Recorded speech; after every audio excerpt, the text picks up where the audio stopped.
beranggotakan 5 orang. Yang pertama itu ada saya sendiri, Putri Muamanah dengan NIM 10. Selanjutnya ada Vina Fitri Alawiyah dengan NIM belakangnya 16. Yang ketiga ada Rizky Maulida Septiani dengan NIM 21. Yang keempat ada Meka Adelia dengan NIM belakang 37. Dan yang terakhir ada Fathatul Naila dengan NIM belakang 28.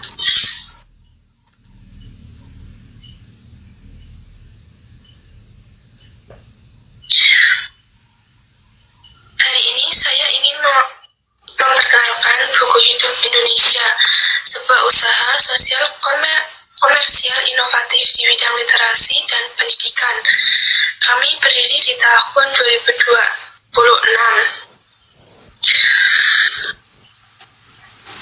Buku hebat ini berbeda dengan toko buku konvensional. Buku hidup Indonesia hadir sebagai sebuah ekosistem literasi terpadu. Konsep utama kami menggabungkan 3 elemen penting sekaligus, yaitu ruang baca, perpustakaan, pengumuman, kafe dipenuhkan bertema literasi, serta program edukatif yang rutin diselenggarakan. Melalui konsep ini, kami mengusung visi besar untuk menjadi pusat literasi terkemuka di Asia Tenggara pada tahun 2030. Untuk mencapainya, misi kami adalah menghadirkan buku, program, dan komunitas yang mampu menginspirasi masyarakat agar gemar membaca. Dalam menjalankan bisnis ini, kami memegang teguh 4 nilai utama, yaitu inklusif, inovatif, inspiratif, dan impactful. Selanjutnya itu ada profil usaha. Bisnis ini berbadan hukum PT dengan fokus di bidang literasi dan pendidikan. Dengan modal awal sebesar 500 juta rupiah. Mengapa bisnis ini penting? Bisnis ini penting karena mengacu pada data UNESCO pada tahun 2023 yang menunjukkan kondisi cukup memprihatinkan. Indonesia berada di peringkat ke-60 dari 61 negara dalam hal minat baca. Faktanya, hanya 1 dari 1.000 orang Indonesia yang memiliki kebiasaan membaca aktif. Angka ini memang sebuah tantangan, namun bagi buku hidup Indonesia, ini adalah peluang besar sekaligus tanggung jawab sosial. Kami tidak sekedar datang untuk menjual buku, kami hadir untuk menjawab tantangan tersebut dengan pendekatan inovatif, menciptakan pengalaman membaca yang menyenangkan, membangun komunitas yang suportif, dan menyediakan ekosistem literasi yang menyeluruh bagi masyarakat Indonesia. Selanjutnya akan disampaikan oleh rekan saya, Mbak. Baik, yang selanjutnya itu bab 3 analisis pasar, di mana kami itu menargetkan 4 poin utama, yaitu yang pertama pelajar dan mahasiswa dengan rentang usia 10-25 tahun yang aktif di media sosial yang memiliki kebutuhan utama seperti buku pelajaran, referensi, dan buku inspiratif. Yang kedua, profesional muda usia 25-40 tahun pendapatan menengah ke atas, itu kebutuhan utamanya buku bisnis, pengembangan diri, dan fiksi premium.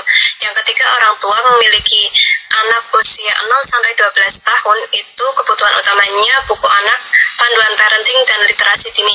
Yang terakhir itu ada institusi, yaitu sekolah, perusahaan, perpustakaan, itu kebutuhan utamanya pengadaan buku massal, program literasi korporat. Lalu ada analisis SWOT, di mana yaitu strength, weakness, opportunities, dan threat, ancaman. Kekuatan itu terletak pada konsep utama yang unik yang dipadukan dengan beberapa pendiri serta karyawan yang memiliki pengalaman di bidang pendidikan. Kemudian kelemahan itu terletak pada modal awal yang terbatas dan kebutuhan yang banyak sekali untuk menjalankan bisnis ini. Yang ketiga itu peluang opportunities, terletak pada meningkatnya kesadaran literasi pasca pandemik serta tren coffee shop dan ruang kerja fleksibel di kalangan anak muda.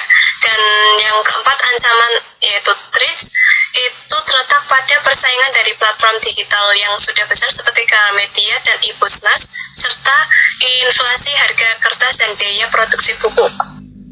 Lanjut ke bab 4, itu terkait produk dan layanan. Kami itu membagi menjadi 4 lini bisnis utama. Yang pertama, toko buku kuratif, yaitu buku pilihan berkualitas, koleksi tematik, serta buku langka yang memiliki target pendapatan 80 juta per bulan. Kemudian ada kafe baca dan ruang komunitas, yaitu kafe literasi dengan perpustakaan mini, tempat diskusi dan workshop dengan target pendapatan 40 juta per bulan. Yang ketiga, program pelatihan literasi, kelas membaca cepat, menulis kreatif, itu target pendapatan per bulannya 50 juta. Dan terakhir itu ada platform digital dan penerbitan e-book, newsletter, premium, dan lain-lain, itu target pendapatannya 30 juta per bulan. Lalu ada keunggulan kompetitif terbagi menjadi 5, yaitu kurasi buku berbasis algoritma minat pembaca dan rekomendasi ahli. Yang kedua, program membership dengan benefit eksklusif seperti diskon, akses perpustakaan, terus ada event prioritas. Yang ketiga itu ada ruang baca yang nyaman dan instagramable untuk menarik generasi muda yang melek terhadap digital.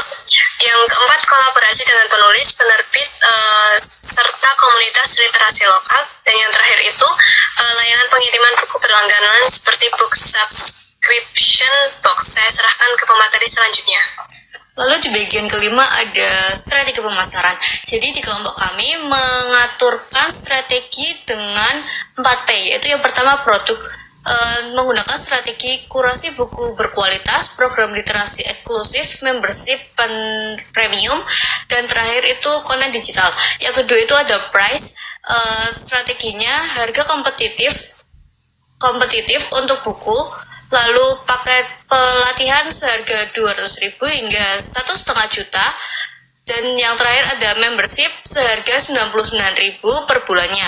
Lalu yang ketiga ada Flash, yaitu dengan strategi toko fisik di daerah Jakarta Selatan, menggunakan website, aplikasi mobile, dan marketplace yang terkenal seperti Tokopedia dan Shopee. Dan strategi yang terakhir itu ada promotion, yaitu menggunakan media sosial seperti Instagram dan TikTok, lalu mengundang influencer literasi, event book fair, dan program referral. Lalu kami juga merencanakan pemasaran digital. Yang pertama itu menggunakan Instagram dan TikTok, yaitu mengelola konten. Ke atas lagi Mbak Vina.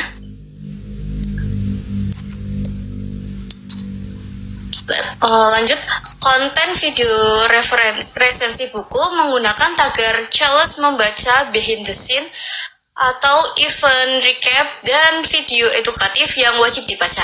Kedua, menggunakan YouTube dengan konsep podcast yang berjudul Cerita di Balik Buku, dengan wawancara dengan penulis dan tokoh literasi. Dan yang ketiga ada newsletter, ini menggunakan mingguan, strateginya rekomendasi buku, artikel literasi, promo eksklusif member.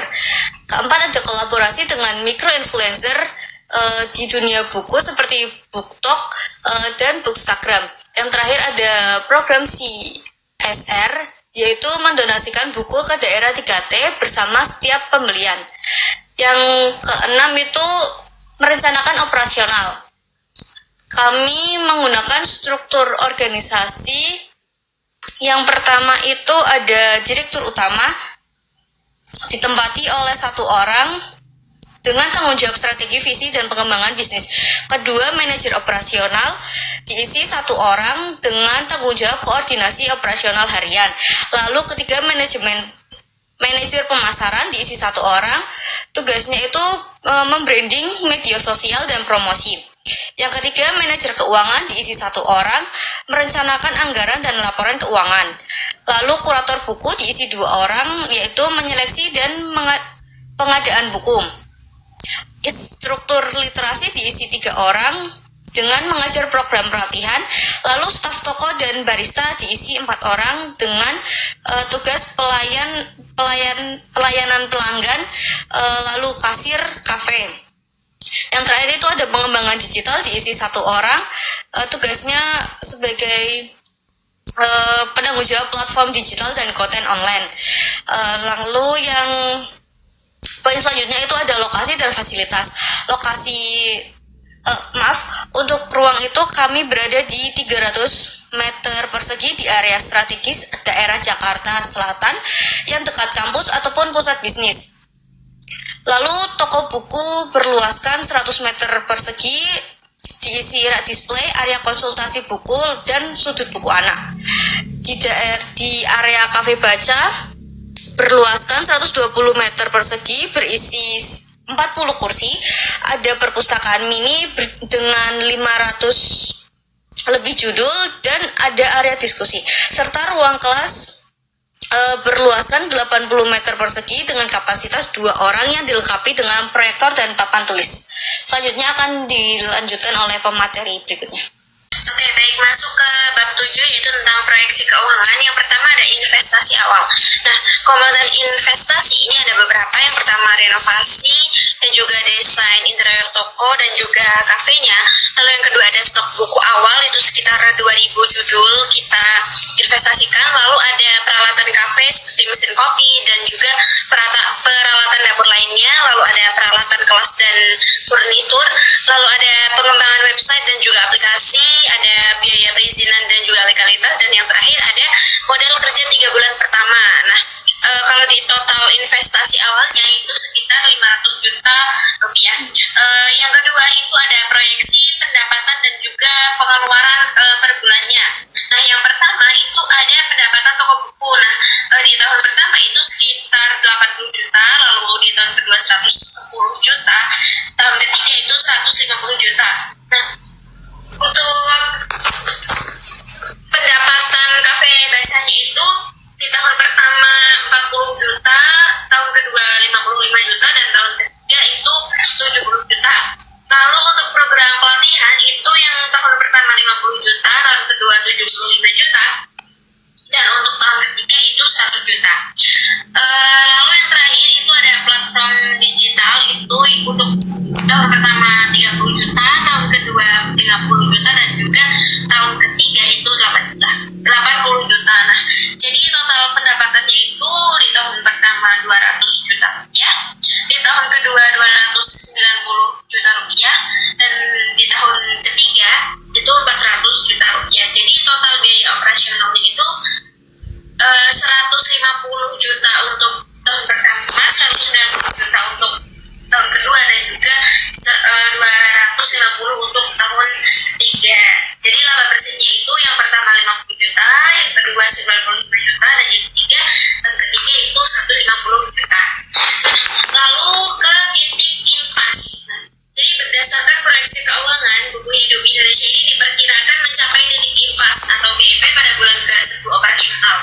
Nah, ROI ini diproyeksikan mencapai 36% pada akhir tahun pertama dan juga 60% pada tahun kedua. Lalu untuk rencana pengembangan itu roadmap 3 tahun. Nah, jadi untuk tahun pertama itu atau 2026 kita itu buka gerai pertama di Jakarta Selatan. Kita capai 500 anggota membership, lalu ada luncukan platform digital, dan juga raih 10.000 followers media sosial. Lalu untuk tahun 2027 ini kita akan buka cabang kedua di Bandung ataupun di Surabaya, lalu mengembangkan program B2B, literasi korporat, luncurkan subscription box nasional, dan juga capai 2.000 member aktif. Lalu untuk tahun 2028 franchise 5 kota besar, platform edukasi digital dengan 10.000 pengguna aktif, lalu program beasiswa literasi, ekspansi regional ASEAN. Lalu dampak sosial yang ditargetkan itu yang pertama melatih 10.000 individu dalam program literasi pada tahun 2027, lalu mendonasikan 50.000 buku ke daerah terpencil melalui program CSR. Lalu yang ketiga itu memberdayakan 100 penulis lokal melalui program penerbitan mandiri, dan yang terakhir mendirikan perpustakaan ini di 20 sekolah di Indonesia Timur. Untuk materi berikutnya saya serahkan ke rekan saya. Oke, selanjutnya saya akan menjelaskan mengenai manajemen resiko dari bisnis buku hidup Indonesia. Nah, dalam menjalankan sebuah usaha, pastinya kita terdapat berbagai risiko yang harus diantisipasikan dan agar tetap berjalan dengan baik.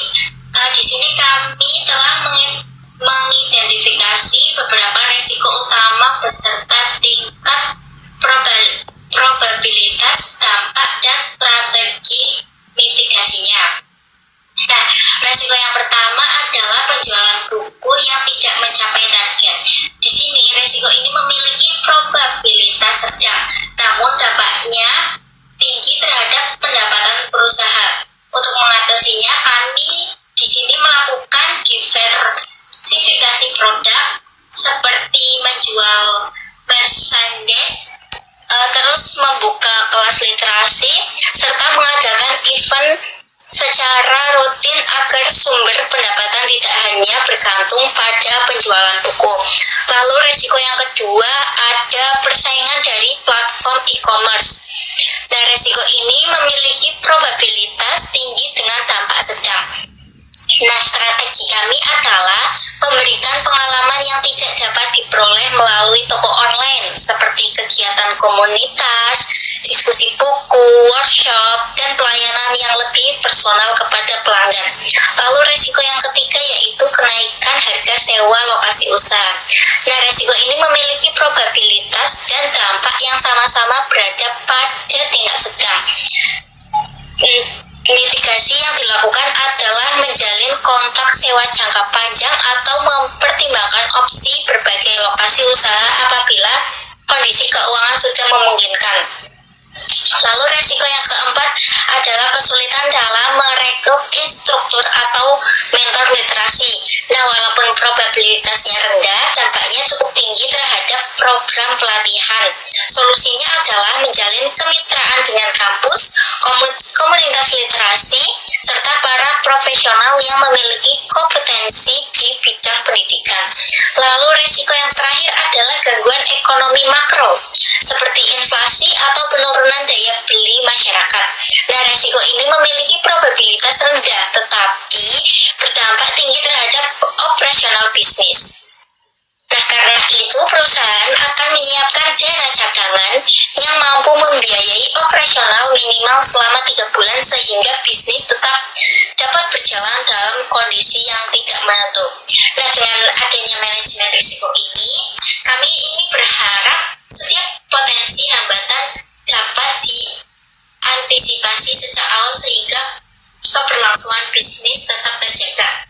Lalu di bab 10 yaitu penutup. Nah, sebagai penutup dapat disimpulkan bahwa buku hidup Indonesia bukan hanya sebuah bisnis yang berorientasi pada keuntungan, tetapi juga merupakan sebuah gerakan literasi yang memiliki dampak sosial bagi masyarakat.